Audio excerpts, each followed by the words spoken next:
Alors, il existe une seule et unique église dans le monde entier. Une seule et unique église dans le monde entier. Et ce n'est pas l'église catholique, je peux vous promettre. La seule et unique église dans le monde entier n'est pas l'église catholique. Salut, c'est Carlos Moser, citoyen du monde.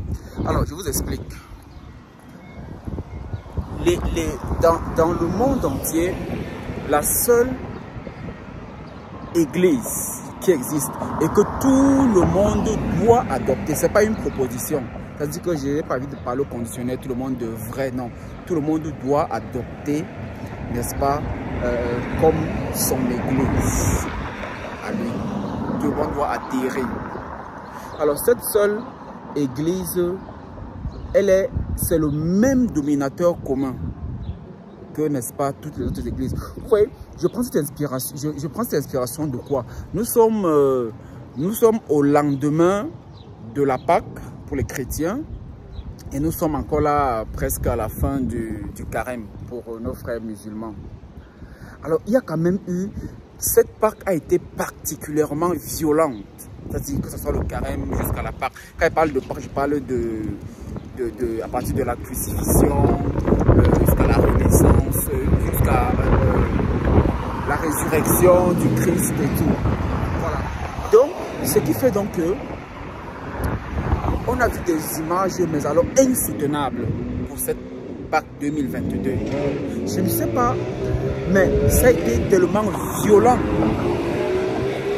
Il y avait à gauche, tu pouvais voir des montées spectaculaires, synthétiques du Christ qui montent. Il y a eu certaines images, tu te dis, mais si cette corde se coupe, ce monsieur tombe, il ne va plus vivre. Hein?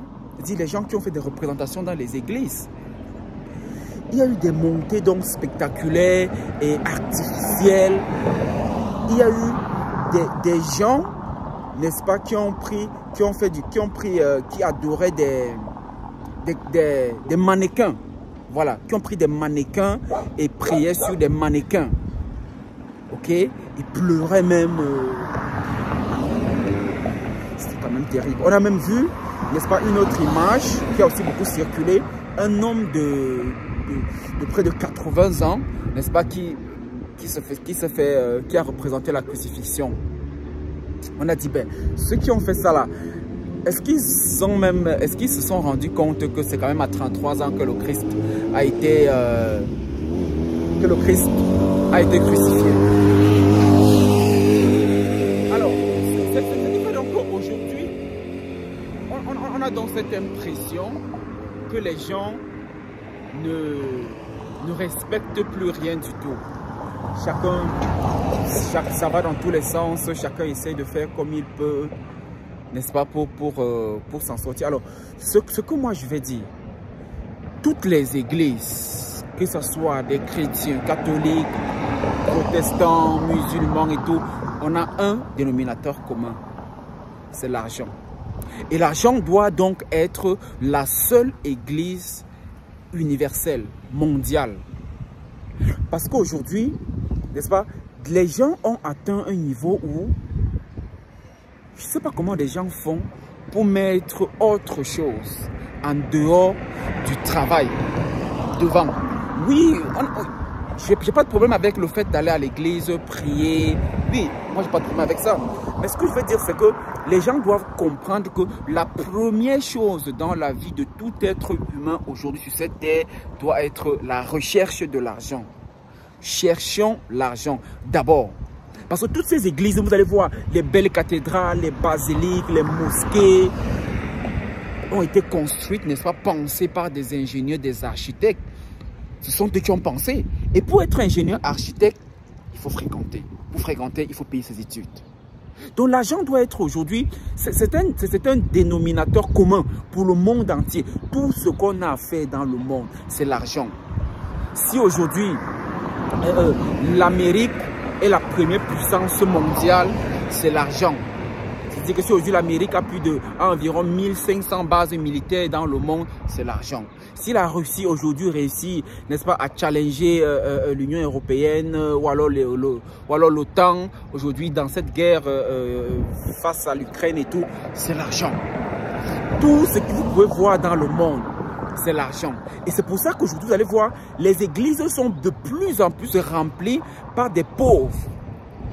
Bon, après, on va dire que c'est relatif. C'est quoi la pauvreté? C'est quoi un pauvre? C'est dans la tête? Non, c'est pas dans la tête. La pauvreté n'est pas dans la tête. Elle est dans les poches, dans les comptes bancaires. Ok?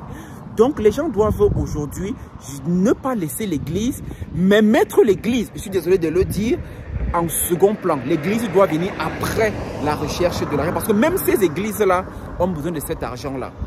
Mais de plus en plus, ça va dans tous les sens. Les gens... Regardez aujourd'hui, même ces églises-là, les églises de réveil qui naissent de partout, parce que les gens sont à la recherche de l'argent. Je veux dire, ceux qui créent ces églises-là, l'objectif premier, c'est l'argent, même s'ils mettent autre chose devant. N'est-ce pas? Vous allez voir aujourd'hui, on va de mal en pire. On a des images où des pasteurs se retrouvent, imaginez-vous, dans des fuites d'eau. Des chrétiens sont alignés, ils viennent, un pasteur qui est trempé dans un fût d'eau, il se laver, il puise dans un gobelet, il donne, les chrétiens boivent, ils sont alignés. Je ne sais pas s'ils sont vraiment des chrétiens, hein.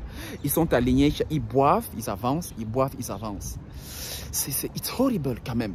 Tu vois d'autres qui nourrissent les chrétiens avec des aliments de la zone anglophone, de l'Afrique anglophone. C'est-à-dire que le héros, il trempe, il met dans la bouche, il trempe, il met dans la bouche, et les gens prennent. Tu te demandes quand même à quel niveau est-ce que... Et ça se voit plus en Afrique. Tu te demandes comment est-ce que l'Afrique va s'en sortir quand même avec tout cela, avec tout ce que les gens font comme sensibilisation, comme retour aux sources, comme la réflexion même. N'est-ce pas? Ça devient extrêmement violent. Les gens doivent savoir aujourd'hui que la seule religion universelle doit être l'argent. Le reste vient après.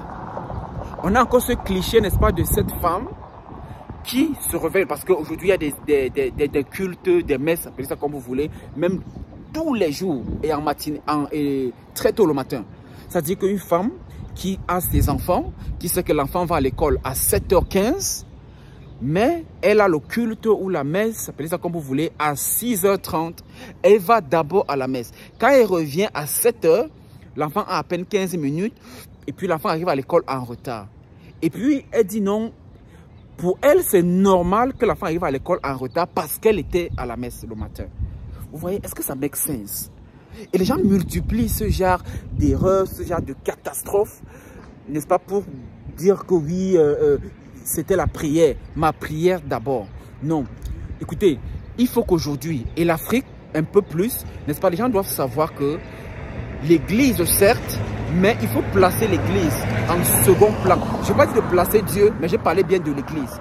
Laissez les églises chercher le travail, chercher l'argent, et vous verrez que l'église même viendra vers vous au finish. Vous allez le voir.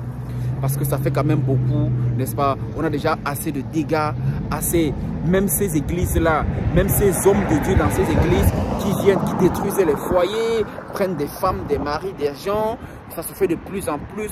Et l'Afrique n'est pas en train de gagner avec ces églises qui naissent tous les jours. Au contraire, l'Afrique est en train de perdre. Merci de vous abonner pour plus d'échanges, plus de partage dans nos prochaines vidéos.